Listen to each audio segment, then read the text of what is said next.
I want us to come together to help these kids do better so these teachers can do better to teach them.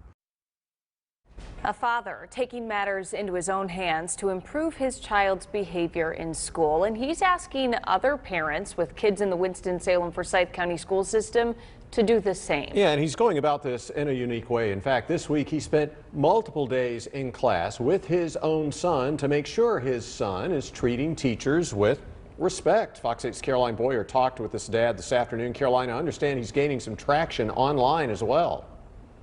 Katie, this is the post he made on Facebook about the experience with more than 4,000 shares. Corey Johnson got his son's report card showing mostly F's and teacher comments saying the bad grades are a reflection of his effort and behavior. For the past 3 days, Corey has walked his 8th grade son to classes and sat in with him to monitor his actions. What the dad saw surprised him, and he wants to bring awareness to what teachers are dealing with. Parents, we got to push them.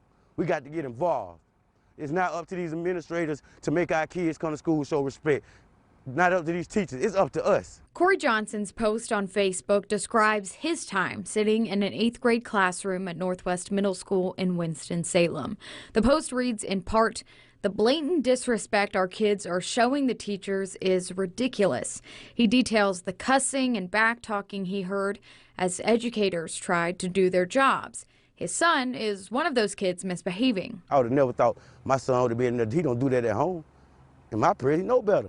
When Corey found out about the bad grades and behavior, he took immediate action, walking hand in hand with his son through the front doors of the middle school to each class. We don't tame them right now. We ain't got no chance for what they're going to be exposed to when they get to high school. The dad wants to save his son from the path he chose when he was that age. Go to school. Be better than me. Get an education, get a higher paying job than me.